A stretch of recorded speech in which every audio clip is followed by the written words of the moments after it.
Vous écoutez Ici Rueil. Cette semaine, les découvertes et les mystères de la ville seront au rendez-vous. Un peu d'histoire, de culture, bienvenue dans notre rubrique Au fil de l'histoire.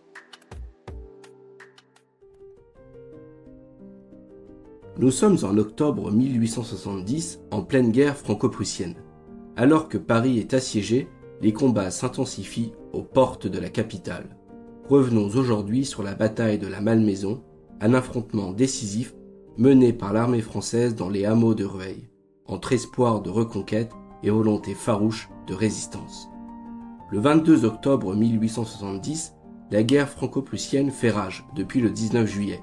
La veille, 10 000 soldats français quittent Paris en direction de Versailles. Leur objectif, reprendre plusieurs hameaux de Rueil-Malmaison tombés aux mains de l'ennemi. Il est 1h30 du matin, le 21 octobre, lorsque 3 coups de canon, tirés depuis le fort du Mont-Valérien, donnent le signal. L'offensive est lancée.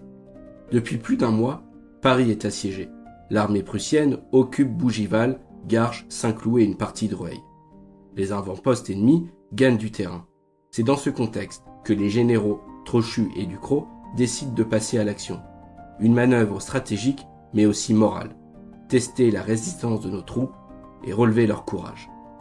Les cibles, Rueil, la Malmaison, la Jonchère et Buzenval. Les troupes françaises, sous les ordres des généraux Noël et Berthaud, avancent. Sur les hauteurs de la Jonchère, les échanges sont violents.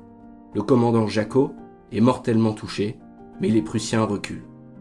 Au parc Richelieu, les hommes du capitaine Nîmes sont redéployés vers le bois de Saint-Cucufa, où les combats font rage. À Longboyau, la bataille est terrible. Les tirs fusent, à bout portant, à travers grilles et créneaux. Les pertes sont lourdes, un capitaine, 10 artilleurs, 15 chevaux. 2 pièces d'artillerie tombent entre les mains de l'ennemi. À 17h, le général Ducrot ordonne la retraite. La contre-attaque prussienne est trop puissante. Les troupes françaises sont épuisées et insuffisantes. Mais l'essentiel est là. Les lignes ennemies ont été bousculées, le général Ducrot le reconnaît lui-même. Le but a été atteint. L'ennemi a été contraint d'engager des forces supplémentaires mises à mal par l'artillerie française. Ce succès partiel a un prix. 432 soldats français tués.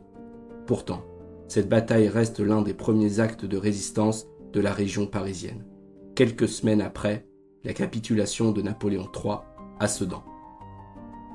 Un épisode marquant qui, selon le roi de Prusse Guillaume Ier, a mis tout Versailles en émoi. Une page d'histoire s'est écrite dans le sang et le courage à Rueil-Malmaison. La bataille de la Malmaison n'aura peut-être pas changé le cours de la guerre, mais elle reste un symbole fort de la résistance locale face à l'envahisseur et un rappel du prix humain de ces luttes acharnées. Aujourd'hui encore, les lieux comme le bois de Saint-Cucufa, le parc Richelieu ou la porte de Longboyau portent les traces silencieuses de ces combats. C'était Maximilien sur Ici Rueil. Rendez-vous sur les plateformes d'écoute et n'oubliez pas de vous abonner. À la semaine prochaine pour un nouvel épisode.